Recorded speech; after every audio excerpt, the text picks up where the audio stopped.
Hello, আসসালামু আলাইকুম ওয়া রাহমাতুল্লাহি ওয়া বারাকাতুহু।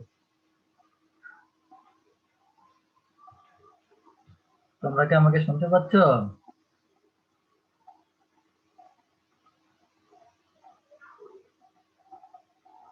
হ্যালো,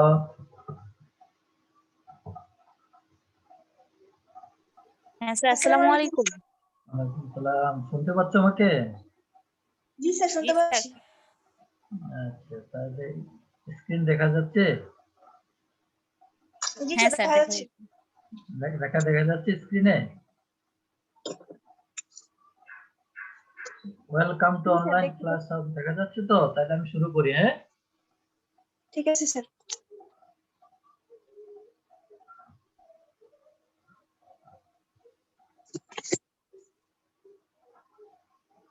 একটু বড় করে দিলাম। বিসমিল্লাহির রহমানির রহিম। অনার্স চতুর্থ বর্ষের ছাত্রীদেরকে ঢাকা উইমেন কলেজ কর্তৃক আয়োজিত অনলাইন ক্লাসে স্বাগত জানাচ্ছি।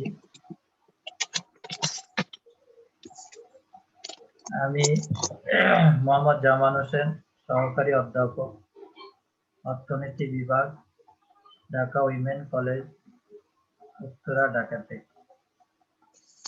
আশা করি তোমরা সবাই ভালো আছো এবং সুস্থ আছো। তোমরা সবসময় সুস্থ থাকো, সেই কামনাই থাকবে। গত ক্লাসটা আমি তোমাদের সাথে সুন্দরভাবে নিতে পারি নাই বিভিন্ন কারণে। এই ক্লাসটাও গতকাল ছিল। গতকাল ওই যে আমাদের কলেজে 41তম বিসিএসসি পরীক্ষা, সেটার কমিটিতে আমি আছি, সেখানে একটা মিটিং ছিল। সেই মিটিং থাকার কারণে আমি তোমাদের ক্লাসটা ওই যথাসময় নিতে পারি নাই। রাত্রে নেওয়ার কথা ছিল, রাত্রেও নিতে পারি নাই। গত পরশু আমি ওই যে করোনার ভ্যাকসিন নিয়েছি, তো জ্বর ছিল, এই জন্য নিতে পারি নাই, সেই জন্য দুঃখ প্রকাশ করছি। আর এখন তো তোমাদের স্টুডেন্ট অ্যাটেন্ড খুব কম করেছে, মাত্র 3 জন।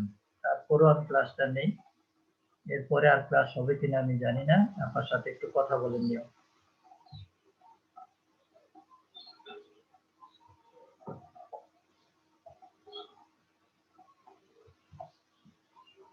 তাহলে আজকে আমরা, তোমরা তো স্যার জানি, মাত্র 3 জন, তারপর আপনি সহ হ্যাঁ, আমরা 2 জন আছি মাত্র। 3 জন না তো 3 জন দেখতেছিলাম, এখন 2 জন আছো মনে হয়। এখন স্যার। আছো কে? তানিয়া আর মরিয়ম। এখন জি স্যার। আরেকজন ছিল তো, মনীষা নাকি, যাই হোক। এই সমস্যা, যান্ত্রিক ত্রুটি, নেট থাকে না, এই সেই। আমারও নেটে খুব প্রবলেম, এই এতক্ষণ ধরে চেষ্টা করে এখন কোনোরকম শুরু করলাম। আচ্ছা, ঠিক আছে, তাইলে আমি একটু আলোচনা করি তোমাদের সাথে। দেখো, আজকের পাঠ অধ্যায় 6। গত ক্লাসে তোমাদেরকে আমি বলছিলাম যে 5 নম্বর অধ্যায়ের প্রশ্ন দিয়ে তোমরা পড়বো, আমি পরে 6 নম্বর অধ্যায় নিয়ে আলোচনা করবো। আজকের অধ্যায়টার নাম হলো ইসলামে সরকারি অর্থ ব্যবস্থা, পাবলিক ফিনান্স ইন ইসলাম। তোমরা থার্ড ইয়ারে কিন্তু পাবলিক ফিনান্স পুরো একটা কোর্স কিন্তু পড়ছো না? জি স্যার, পড়ছি স্যার। হ্যাঁ, সরকারি অর্থ ব্যবস্থা, তো এটার সাথে মিল আছে। এখানে শুধু ইসলাম, ওখানে যা যা পড়ছো এখানেও তাই আছে। ওখানে ছিল সাধারণ প্রচলিত অর্থনীতি, এখন হলো ইসলামী অর্থনীতি। সহজ আছে মোটামুটি। তাহলে আজকের প্রথম টপিক দেখো, 1 নম্বর, ইসলামী অর্থনীতিতে সরকারি আয়ের উৎস সমূহ, সোর্সেস অফ রেভিনিউ ইন ইসলাম। ইসলামী অর্থনীতিতে সরকার কিভাবে আয় করে, কি কি উৎস থেকে আয় সংগ্রহ করে। এখানে আমি একটু লিখছি, দেখো, ইসলামী প্রাথমিক যুগে সরকার যেসব খাত থেকে আয় করত তা বর্তমান কালের জন্য যথেষ্ট নয়। ইসলামের প্রাথমিক যুগে সরকারের জাকাত, ওসর, খারাজ, খুমুস, ওয়াকফ, আয়, কাস্টম ও টোল, গুপ্তধন, দারাইক, সমুদ্র থেকে আয় করত। আধুনিক যুগে সরকারি আয়ের উৎসগুলি আলোচনা করা হবে। এখন দেখো, এইগুলি হলো ইসলামের শুরুতে এই সমস্ত খাত থেকে সরকার আয় করছে। এগুলি তোমাদের বইয়ে সুন্দর করে আছে, এক একটাতে পয়েন্ট দিয়ে দিয়ে লেখা আছে।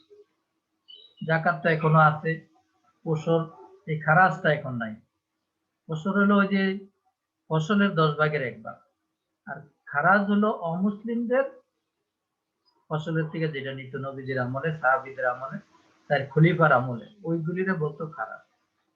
তাহলে এই খুমুসও আছে, ওয়াকফ, ওয়াকফ হলো যে সরকারি নামে যে জায়গা সম্পত্তি দিয়া দেয়, ব্যক্তিগত সম্পত্তি, এইগুলি। তাহলে প্রত্যেকটাই ফাইও একটা আছে, সেটা হলো তোমার কোনো বিশেষ দরকার হলে সরকার জনগণ থেকে ঋণ নিতে পারে, টাকা নিতে পারে, সেইগুলি। কাস্টমস টোল এখনো আছে। গুপ্তধন, ওই যে অনেক সময় দেখবা বড় মূর্তি পায়, মাটির নিচে ধন সম্পদ পায় না। তোমরা একটু কথা বলো আমার সাথে, শেয়ার করো, কারণ আমি তো বুঝতেছি না, শুনতেছি কিনা, বুঝছো? ইয়েস নট জি হয় জি স্যার বলবো, তাহলে আমি বুঝবো যে তোমরা আছো। তাহলে যাই হোক, আমরা নেক্সটে চলে যাই, দেখি এরপরে কি কি পয়েন্ট আছে, পয়েন্টগুলি নিয়ে আমরা একটু আলোচনা করি। এখানে দেখো আমি অনেকগুলি খাত উল্লেখ করে দিচ্ছি। ইসলামী প্রাথমিক যুগে সরকারি আয়ের উৎস। ইসলাম যখন শুরু হয় তখন এইখানে দেখো 16টা খাত আমি লিখছি, ওইগুলি আগেও আলোচনা করলাম। জাকাত, দারাই, গোসল, সাদকা, জিজিয়া, কিরাউল, এই দাঁড়াই কি? হ্যাঁ, দারাই বলো, এইগুলো হলো যে তোমার আগে যে মনে করো যে সরকারি কোষাগারে মানুষ জমা দিত না টাকা পয়সা, নবীজি যে হ্যাঁ একটা স্যার। ফান্ড করছিল, মনে আছে তোমাদের? জি স্যার। কত কিন্তু, হ্যাঁ, ওইখানে, ওখান থেকে সরকার আয় করতো, ওখান থেকে একটা অংশ সরকার নিয়ে যেত সরকারি, বা এটা তো দরিদ্রের জন্য, দরিদ্র মানুষের জন্য, সেখান থেকে একটা অংশ নিয়ে রাষ্ট্রীয় কাজে লাগে। তাইলে তুমি দেখো এখানে এগুলি সব এখন অনেকগুলি তুমি চিনবা না, কারণ এগুলি ইসলামের প্রাথমিক যুগে, কথা কি বুঝতে পারছো মা? জি স্যার। এগুলি অনেকগুলি এখন নাই, এই জন্য আমরা এগুলি এখানে শুধু উল্লেখ করলাম। এখন যেমন এই গুপ্তধনটা তুমি এখন চিনবা, কাস্টম স্টোর চিনবা, ওয়াকফটা চিনবা, এই যে খরা একটা লেখা আছে, ফাই লেখা আছে, এগুলো এখন তোমরা চিনবা না। সামুদ্রিক সম্পদ, এটা এখন চিনবা। আমওয়ালে ফাজেলাহ, এগুলো এখন চিনবা না। ভূমি রাজস্বটা এখন আছে। খনিজ সম্পদের রয়্যালিটি, এটাও আছে। এই জিজিয়াটা এখন নাই, সদকা এখন আছে, ওষুধটা আছে, তবু আমাদের দেশে কিন্তু ওষুধ নাই। ফসলের কি 10 ভাগের 1 ভাগ দেয় মানুষ? দেয় না। জাকাতটা এখন আছে। তাহলে যাই হোক, এগুলি হলো প্রথম যুগের, এই জন্য আমাদের এগুলি খুব একটা দরকার নেই। আমাদের আসবে এখনকারটা, বর্তমান কালে। এই বর্তমানের কালের গুলি আমি নিয়ে আলোচনা করি। দেখো এখানে দেখো, ইসলামী বর্তমান যুগে সরকারি আয়ের উৎস। ইসলামী বর্তমান যুগে সরকারি আয়ের উৎস, সোর্স অফ রেভিনিউ, জনশক্তি। জনশক্তি দ্বারা আমরা দুই ভাবে এখানে বিশ্লেষণ করতে পারি। জনশক্তি হলো দেশে যদি জনসংখ্যা না থাকে তাহলে কিন্তু সেটা সম্পদ না। আমাদের দেশের প্রেক্ষিতে চিন্তা করলে হবে না। তোমরা যদি মনে করো সৌদি আরবের কথা চিন্তা করো, তোমরা যদি আমেরিকার কথা চিন্তা করো, কানাডার কথা চিন্তা করো, তারা কিন্তু এখনো অন্যান্য দেশ থেকে, মালয়েশিয়ার কথা চিন্তা করো, তারা কি এখনো অন্যান্য দেশ থেকে মানুষ নিচ্ছে না, জনশক্তি আমদানি করছে না?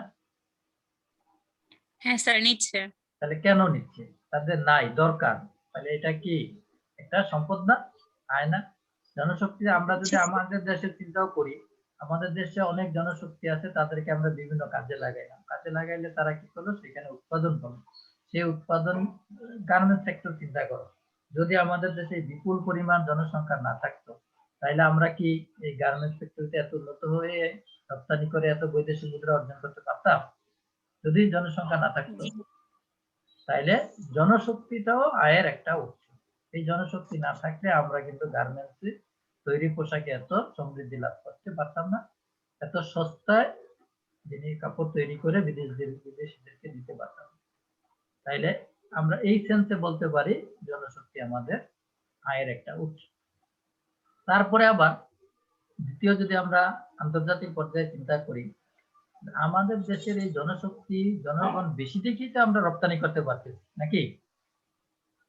জি। জি এই স্যার। যে এখন দেখো, তোমার এই যে করোনার 1 বছর এর বেশি সময় চলে গেল, মূলত সরকার কিন্তু বেঁচে আছে রেমিটেন্সের উপর। তোমরা তো পেপার পত্রিকা পড়ো, দেখতে পাচ্ছ, রেমিটেন্স কিন্তু কমে নাই।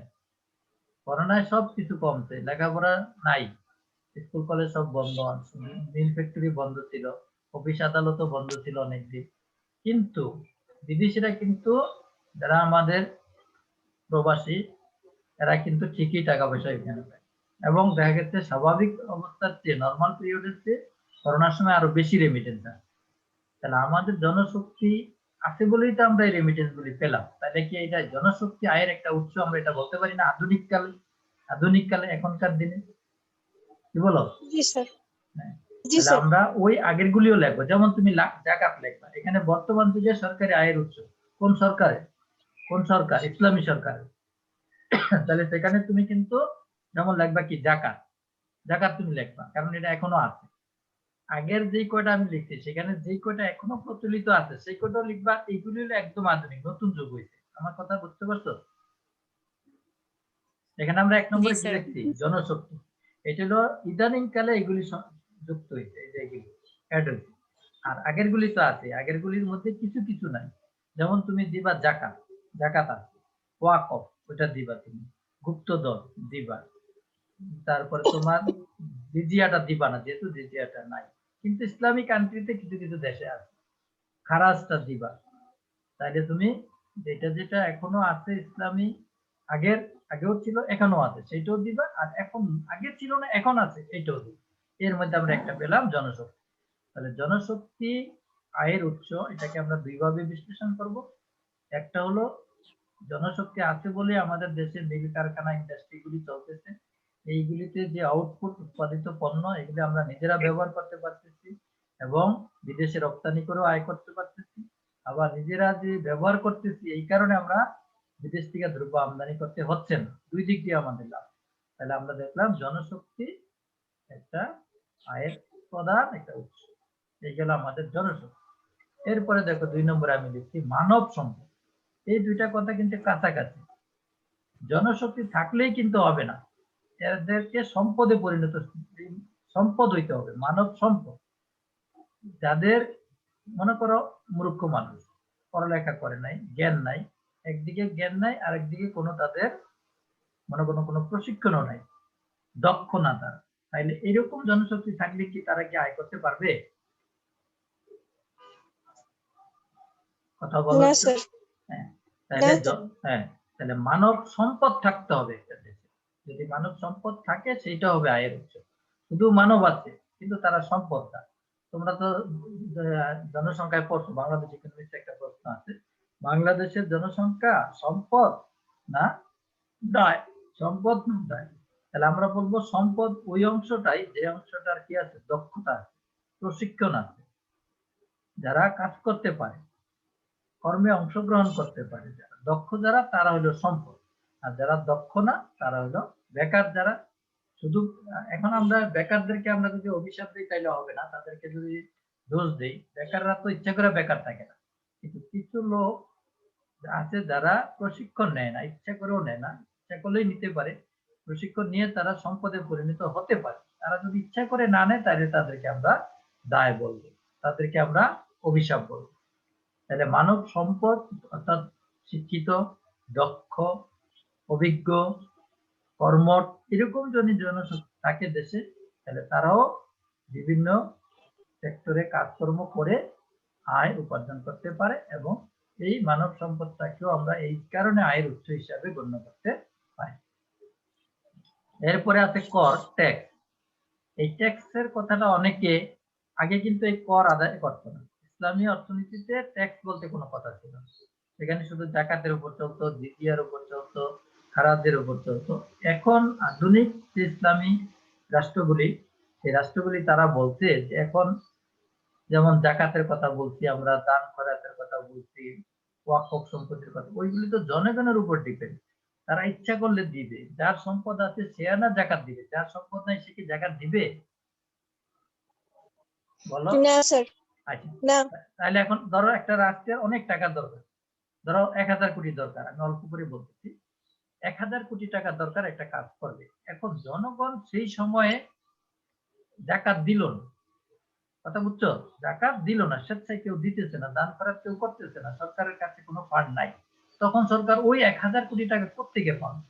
এই জন্য আধুনিক সরকার ইসলামী রাষ্ট্রগুলি বলছে সমাজে যারা ধনী লোক আছে তাদের সংসার ভরণ পোষণ করার পরে যদি তাদের হাতে যদি বাড়তি অর্থ থাকে সেই অর্থের একটা অংশ রাষ্ট্রীয় উন্নয়নের কাজে ব্যবহার করলে সেটা ইসলাম বিরোধিতা করে না, ইসলামের আইনের মধ্যে পড়ে।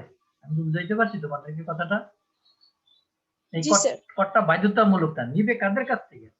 যাদের সংসার ভরণ পোষণ করার পরে অতিরিক্ত কিছু আয় তাদের হাতে আছে, কিছু সম্পদ আছে, ওই সম্পদের একটা অংশ সরকার নিতে পারে।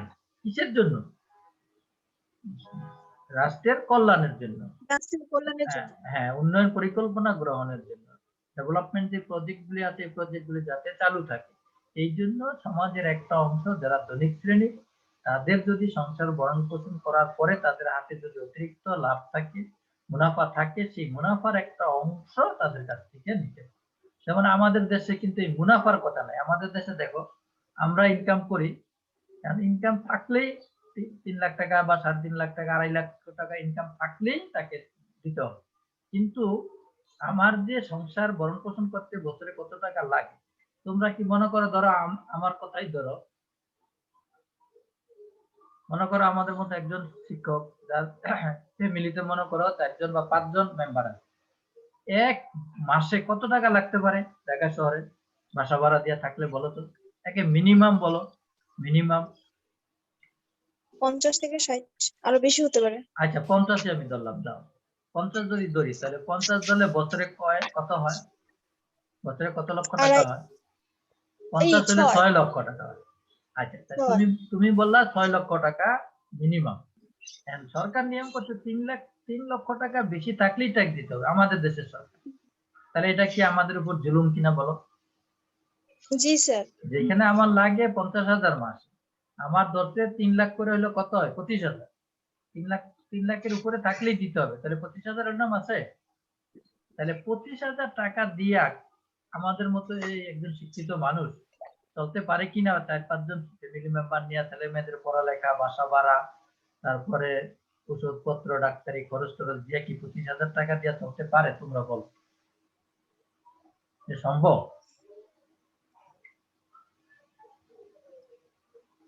তানিয়া বলো। না স্যার, না স্যার। তাহলে সম্ভব না, কিন্তু সরকার বলতে আমাদেরকে ট্যাক্স দিতে হবে, মিনিমাম ট্যাক্স দিতে হবে 5,000 টাকা। শহরে থাকলে 5,000 টাকা ট্যাক্স দিতে হবে। যেখানে আমার মাসে দরকার 50,000 হলে আমি কোন রকমে নাকটা বাঁচায় চলতে পারি, সেখানে সরকার নিয়ম করলো 25,000 টাকার উপরে থাকলে তোমাকে ট্যাক্স দিতে হবে, তাও বছরে 5,000 টাকা।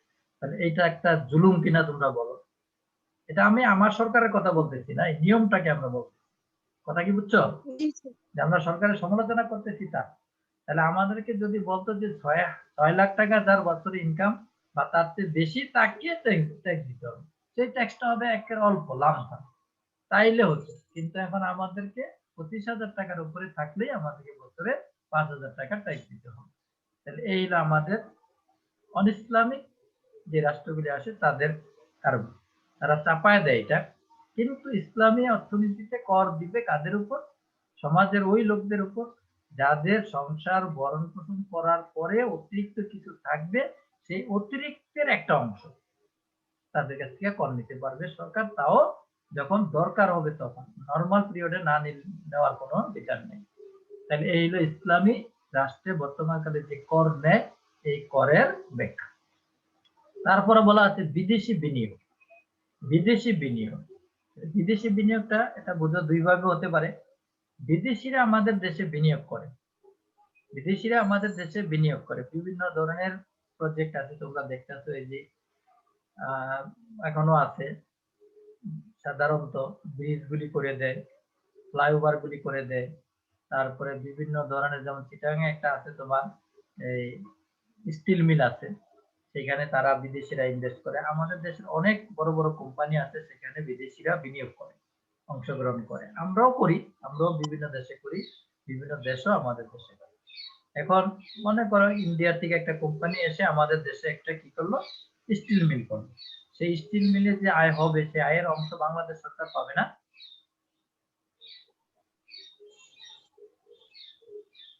কি বলো? জি স্যার।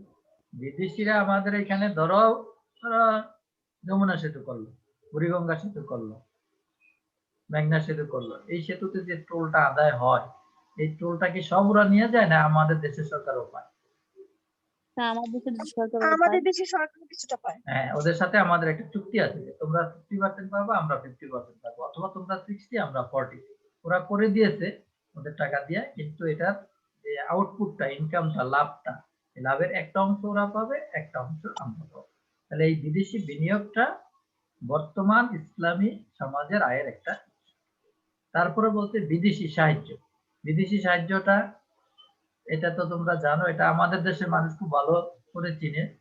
কারণ আমরা আগে, এখন অনেকটা কমেছে, আমরা যখন তোমাদের মতো ছিলাম বা আরো ছোট ছিলাম, তখন এই সাহায্যের উপরই বাংলাদেশ চলতো, ধান খরাতের উপরই চলতো। তাহলে বিদেশি সাহায্যটা সাধারণত আমরা এখন তোমরা দেখতে পাও যে বিভিন্ন প্রাকৃতিক দুর্যোগ, তারপরে এই যে এখন দেখো আমাদের যে করোনা ভাইরাসের ভ্যাকসিনটা দিল, এই ভ্যাকসিন এগুলি ইন্ডিয়া আমাদের 20 লক্ষ দিল, এটা কিন্তু সাহায্য দিচ্ছে, এটা পুরস্কার হিসাবে দিচ্ছে। যদিও এখন আমাদের আরো পৃথিবীতে অনেক গরিব দেশ আছে, তোমরা দেখছো অনেকগুলি দেশ, 142 না কয়টা দেশ এখনো কোনো ভ্যাকসিনই পায়নি। তাহলে এই দেশগুলি ভ্যাকসিন কোথায় পাবে? তাদের তো টাকা নাই, কিনে নেওয়ার মতো শক্তি তাদের নেই। এখন পৃথিবীর বড় বড় দেশগুলি তাদেরকে বিনা পয়সায় দিয়ে দিচ্ছে। এরকম বিভিন্ন সাহায্য, এটা তো ভ্যাকসিনের কথা বললাম, যে কোনো ডেভেলপমেন্ট প্রজেক্ট সাকসেসফুল করার জন্য এরকম সাহায্য দেয়। তারপরে শীতের সময় দেখবা কম্বল দেয়, শীতের সামগ্রী দেয়, তারপরে ঘূর্ণিঝড় হইলে তুমি দেখবা দেয়। এইগুলিও সরকারের আয়ের একটা বড় উৎস। কিন্তু গরিব দেশগুলির ক্ষেত্রে এই উৎসটা অনেক বড়, গরিব দেশগুলির ক্ষেত্রে বিদেশি সাহায্যের উৎসটা অনেক বড়, হিউজ পরিমাণ টাকা কিন্তু এই বিদেশি সাহায্য হিসাবে পেয়ে থাকে। আচ্ছা, তারপরে ঋণ। এই ঋণটা আমি দুই ভাগে ভাগ করছি, দেখো, একটা হলো অভ্যন্তরীণ ঋণ ইন্টারনাল, আর একটা হলো এক্সটার্নাল বৈদেশিক ঋণ।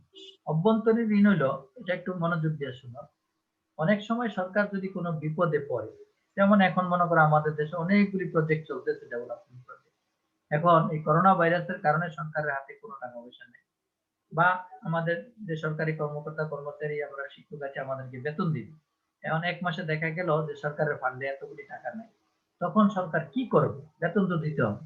তখন সরকার অভ্যন্তরীণ ঋণ বলতে দেশের জনগণের দেশের কাছে, ভিতরে। হ্যাঁ দেশের ভিতরে, সেটা দুইটা আছে, একটা হলো জনগণ, দেশের অভ্যন্তরে যে জনগণ আছে তাদের কাছ থেকেও নিতে পারে, দেশের অভ্যন্তরে যে আর্থিক প্রতিষ্ঠান আছে তাদের কাছ থেকেও নিতে পারে। তাহলে আর্থিক প্রতিষ্ঠান যেমন বাংলাদেশ ব্যাংক আছে, বিভিন্ন বেসরকারি ব্যাংক আছে, কৃষি ব্যাংক আছে, এরকম ফিনান্সিয়াল বিভিন্ন প্রতিষ্ঠান আছে, তাদের কাছ থেকে নিতে পারে। জনগণের কাছ থেকেও নিতে পারে, সাধারণ জনগণের কাছ থেকেও নিতে পারে, চাকরিজীবীদের কাছ থেকেও নিতে পারে। তাহলে এইগুলি হলো অভ্যন্তরীণ ঋণ, ইন্টারনাল ডেট বলে এটাকে ঋণ। বৈদেশিক ঋণ, এই যে বৈদেশিক সাহায্য আর বৈদেশিক ঋণের মধ্যে পার্থক্য আছে, তোমরা পড়েছো বাংলাদেশের ইকোনমিক্সে। বৈদেশিক সাহায্যটা হলো সেটা ফিসাবিলিল্লাহ, এটার জন্য কোনো ইন্টারেস্ট দিতে হবে না, মুনাফা দিতে হবে না।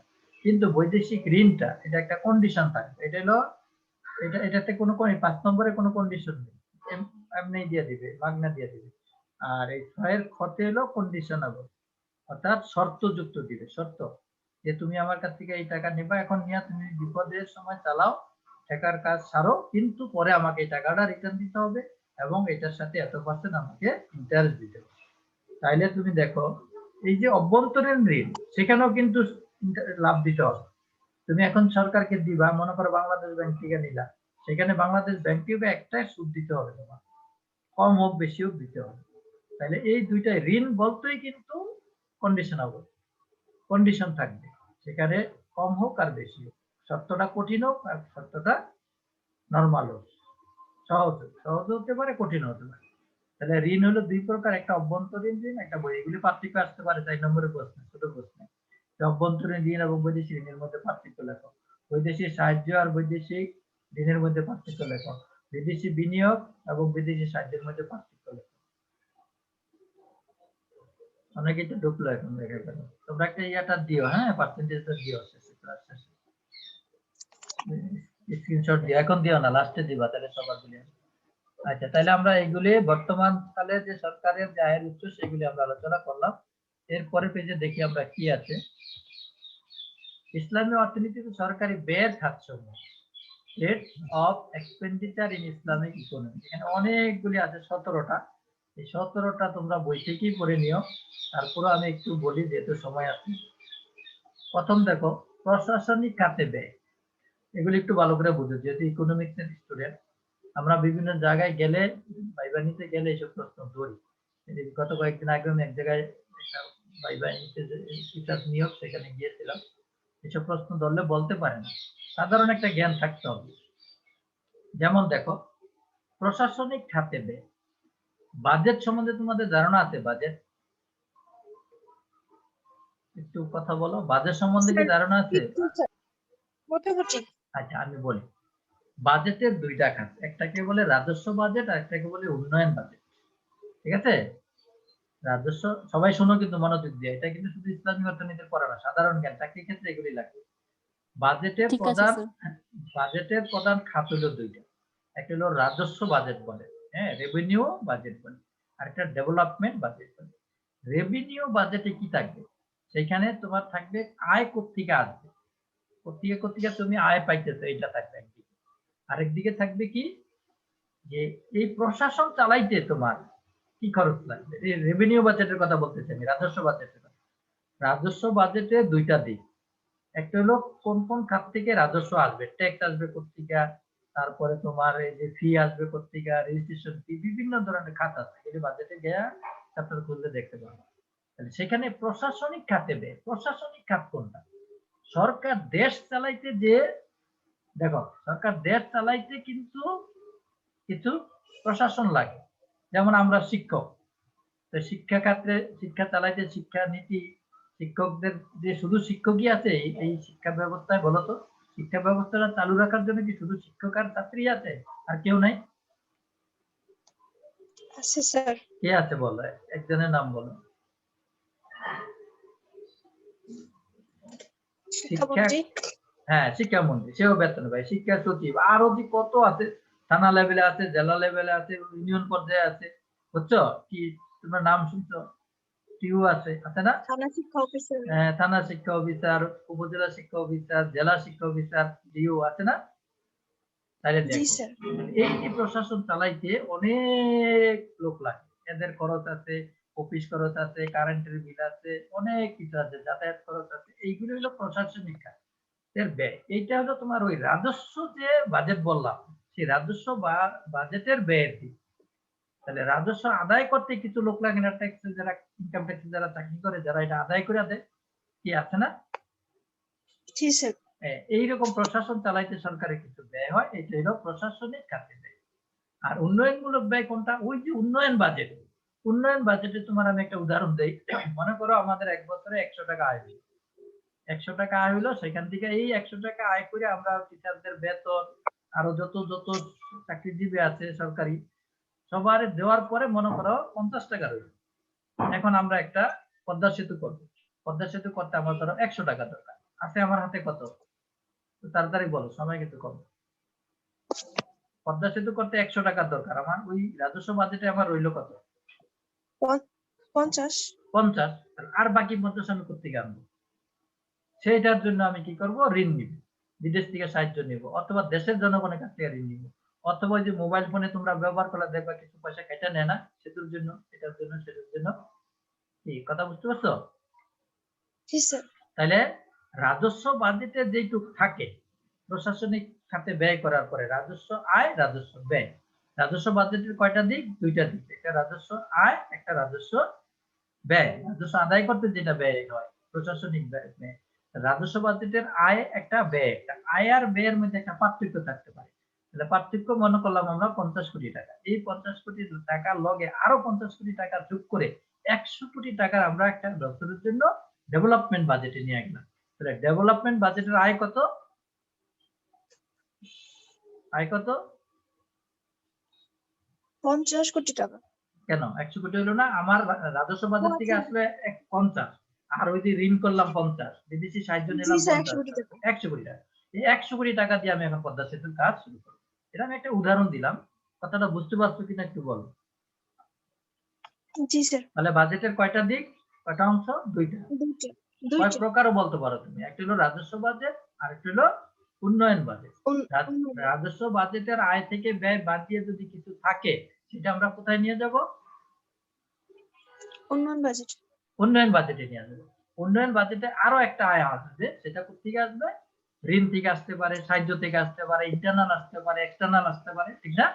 সেইখানে একটা বড় অ্যামাউন্ট হবে। সেই অ্যামাউন্টটা দিয়ে আমরা 1 বছরের জন্য বা পরবর্তী 2 বছরের জন্য আমরা বাজেট করব, যে 1 বছরে আমাদের দেশে কি কি উন্নয়ন হবে। এইটাই হলো ডেভেলপমেন্ট বাজেট। যাই হোক, তাহলে এই রাজস্ব বাজেটের প্রশাসন চালাইতে যে ব্যয় হয় এটা হলো ইসলামী রাষ্ট্রের প্রশাসনিক খাতে ব্যয়। অবকাঠামোগত ব্যয়, এটা তো আমি বলে ফেললাম। অবকাঠামোগত হইলো তোমার কি, যেমন প্রতিষ্ঠান, রাস্তাঘাট, স্কুল, কলেজ, মাদ্রাসা, মসজিদ, মন্দির। অবকাঠামো বলতে তুমি যা বুঝি, অমুসলিমদের নাগরিকত্বের নিরাপত্তা। বাংলাদেশে অমুসলিম যদি কোনো নাগরিক থাকে তাদের নিরাপত্তা দিতে হবে না? এই জায়গায় এখন একজন ঢুকলো। জি স্যার। আচ্ছা, তাহলে আমি একটু পরে যাই যেহেতু সময় শেষ, আর অল্প সময় আছে। তাহলে তোমার অমুসলিম নাগরিকদের নিরাপত্তা, জানমালের নিরাপত্তা, জানমাল বলতে মুসলিম অমুসলিম সব। আর এখানে অমুসলিমদের জন্য একটু উদার, ইসলাম যেহেতু উদার এই জন্য অমুসলিমদের কথাটা বলা আছে। জানমালের নিরাপত্তা সবার, ন্যায় বিচার প্রতিষ্ঠা, বিচারক, বিচার বিভাগের জন্য কি খরচ করতে হয় না? হয় কি না? জি স্যার। হ্যাঁ, জি স্যার, জনহিতকর খরচ করতে হবে। জনহিতকর কার্যাবলী, এই যে শীতের সময় কম্বল দিতে হয়, করোনার সময় ভ্যাকসিন দিতে হয়, টিকা দিতে হয়, পরীক্ষা করতে হয়, বিনা পয়সা পরীক্ষা করতেছে, এরকম। ইসলামী প্রতিষ্ঠানের জন্য ব্যয়, এই যে এটা ইসলামী প্রতিষ্ঠানের জন্য ব্যয়টা আলাদা দেয়া হয়েছে। এখানে মাদ্রাসা, মসজিদ, মন্দির, ইসলামী প্রতিষ্ঠান, আর অবশ্য মন্দিরে দেয় না, এটা একটু দেখো।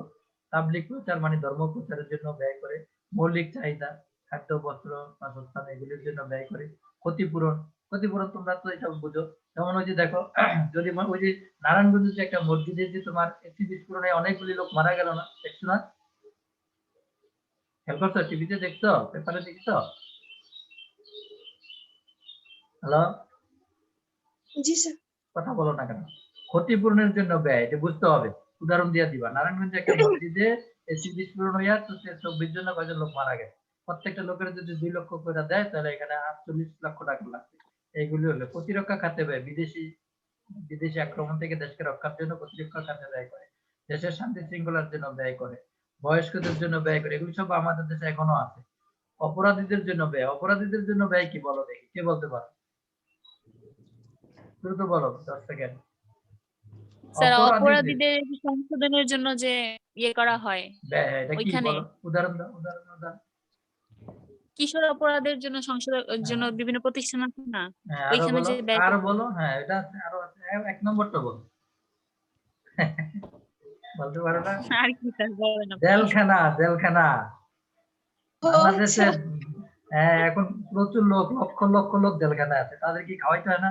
তাদের থাকার ব্যবস্থা করতে জি হয় না? স্যার। তাদের প্রশাসনিক হ্যাঁ, খরচ, এসবে ব্যয় হয়। এই অপরাধীর জন্য ব্যয় করতে হবে। অক্ষম লোকদের জন্য ব্যয়, যারা চলতে পারে না, হাঁটতে পারে না, অন্ধ, কানা, এদের জন্য। সামাজিক নিরাপত্তা, সামাজিক নিরাপত্তা, যে পুলিশ বাহিনী, এদের জন্য। তারপর আনসার, বিডিপি, এদের জন্য। কৃতদাস মুক্তি, এটা ইসলামী রাষ্ট্রে কিন্তু একটা ভালো ব্যয় আছে। কৃতদাস মুক্তি, কৃতদাস মুক্তি হলো তুমি মনে করো, ধরো এখন আমি, এখন নাই স্যার এটা। না, ইসলামী দেশগুলিতে আছে, আমাদের এখানে নাই। বাংলাদেশ তো ইসলামী না, বুঝছো? তুমি মিডিল ইস্টে গেলে ওইসব দেশে কিছু দেখতে পারবো। এখন অবশ্য এই কৃতদাস কথাটা নাই, এটা তুমি ঠিক কথা বলছো, বর্তমান যুগে কৃতদাস কথা নাই। আচ্ছা, যাই হোক, এই পয়েন্ট গুলি মনে রেখে এক একটাতে 2টা 3টা করে লাইন লিখবা। এরপরে প্রশ্ন দিচ্ছি, দেখো। শেষ মনে সময়, তারপর আমি একটু দেখি পরবর্তীতে কি আছে।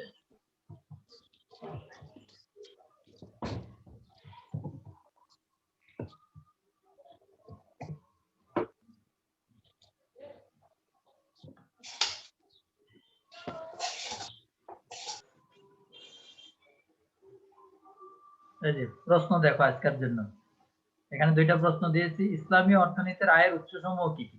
এখন তোমার যেহেতু এখানে কোনো সময় উল্লেখ করে নাই, আধুনিক উল্লেখ করে নাই, আর প্রাচীন উল্লেখ করে নাই, এই জন্য তুমি সব মিলিয়ে 10টা পয়েন্ট সুন্দর সুন্দর করে লিখে দিবে। এই প্রশ্নটার উত্তর বুঝছো? যেটা কি আলাদা করে দিচ্ছে, আধুনিক না সেকালের? উল্লেখ তো করে নাই, করছে? জি স্যার। এই জন্য তুমি না স্যার। এইখান থেকে 5টা, ওখান থেকে 5টা, টোটাল 10টা দিয়ে দিবে। ইম্পর্টেন্ট গুলি, ইম্পর্টেন্ট 10টা এই সোর্স তুমি লিখে দিবে। ইসলামী অর্থনীতির ব্যয়ের খাতগুলি কি কি? ব্যয়ের খাতগুলি তো এখানে অনেকগুলি আছে, 17টা তো লেখা সম্ভব না। কমপক্ষে 10-12টা পয়েন্ট যেগুলি তোমার কাছে ভালো মনে হয় বা পরীক্ষার সময় যেগুলি মনে থাকে, সব দিয়ে মুখস্থ করতে হয় তা না। যেটা মনে পড়ে ওটা সুন্দর করে লিখবা। আর লেখাটা যেন সুন্দর হয়, বাঁকাতেরা না হয়। এই যে আমি 4th ইয়ারের খাতা দেখতেছি, বুঝছো? ইসলামী অর্থনীতি না, অন্য একটা খাতা দেখতেছি। 4th ইয়ারে পরে খাতায় লেখছে একেবারে বাঁকা হয়ে গেছে, একেবারে 90 ডিগ্রি অ্যাঙ্গেল হয়ে গেছে, বুঝছো? এই কোণাতে ওই কোণা। বাঁকা লেখা বুঝছো? বাঁকা বুঝো? লেখাটা কি? লাইন বাঁকা, লেখা বাঁকা না। এইভাবে এরকম হয়ে গেছে। এগুলোতে নাম্বার দিতে ইচ্ছা করে না। লেখছে ভালোই, কিন্তু লেখা সুন্দর না। সুন্দর করে লিখবা, আস্তে আস্তে লিখবা, লেখা